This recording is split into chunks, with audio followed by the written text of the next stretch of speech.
Waba umaze igihe ushyira video kuri YouTube ariko views zigahoro, cyangwa se uri gutangira urugendo rwa YouTube kandi ushaka gutangira neza.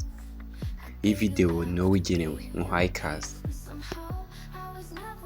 Ngiye kukwereka amasaha meza yo gushyira video kuri YouTube ku munsi ku wundi kugira ngo video zawe zirebwe na benshi kandi zizamurwe vuba na algorithm ya YouTube. Benshi nago uploadinga video ariko nta kintu bitayeho, ugasanga video zabo nago zirebwa. Bino video tugiye kure hamwe ukuntu amasaha meza yo gushyira video kuri YouTube channel zikabasha kurebwa cyangwa YouTube, ndetse n'ibyiza byo kugena amasaha uzajya ushyira video yawe kuri YouTube. Nkuhaye ikaze, niba uri mushya banza kandi subscribe, like ndetse na comment.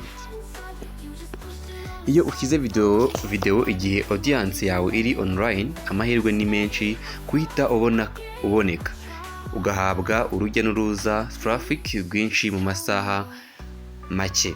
Ibi bituma YouTube yitangira amahirwe yo kujya mu zishobora kwerekanwa kenshi, aribyo twita suggest cyangwa home page. Dore amasaha meza yo gushyira video buri munsi ahujwe n'isaha yaho uherereye bitewe n'agacoreremo cyangwa igihugu urimo. Gusa no munsi ugiye kwibanda abari mu Rwanda.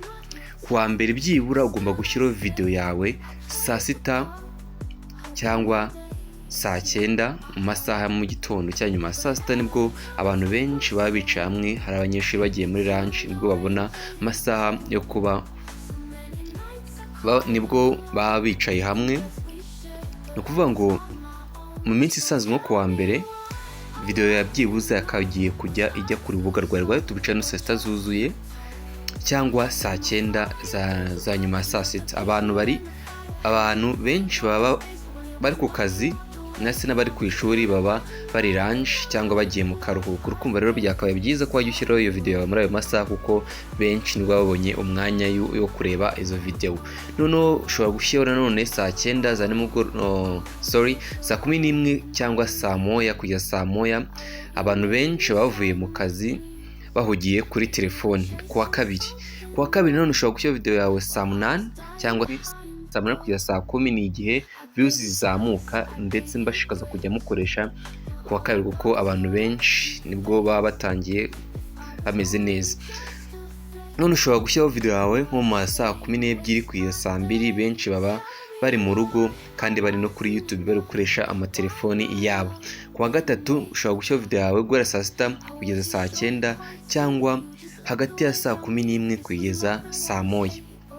Kuwa kane ushobora gushyiraho video yawe saa 8 za nimugoroba, hagati ya saa 8 ndetse na saa 10 cyangwa saa 12 hamwe na saa 2. Kuwa gatanu saa 6 hagati ya saa 6 na saa 9 before weekend mood, ubwo abantu baba batangiye kwinjira muri weekend. Cyangwa ushobora kwishyiraho saa 10 hagati ya saa 10 na saa 12, benshi barimo gutegura weekend.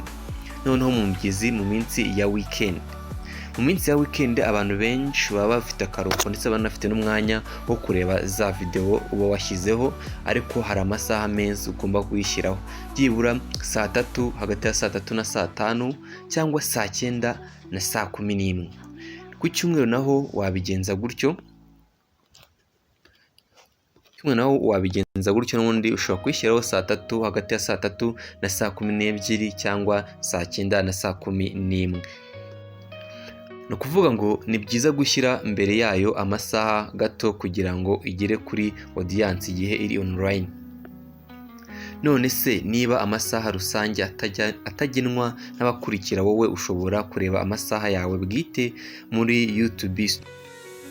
Injira muri YouTube studio yawe, jya kuri analyst cyangwa audience, aribyo nzabereka ubutaha ukuntu wareba abantu bagukurikira cyangwa amasaha baba bari online. Niba iyi video yagufashije, kanda like kugira ngo igere no ku bandi bashaka gutera imbere kuri YouTube. Subiza mu gitekerezo amasaha usanzwe ushyiraho video, cyangwa niba hari ibyo ushaka kumenya kurushaho. Ntibagirwe gukanda subscribe kugira ngo uhore ubona inama zifasha channel yawe gukura vuba kandi neza. Amasaha ni nk'inkingi ya views. Ndagushimiye wowe twabonye muri ino video, tuzongera tubona ubutaha, kandi niba wishimiye video zacu please kandi like, subscribe ndetse na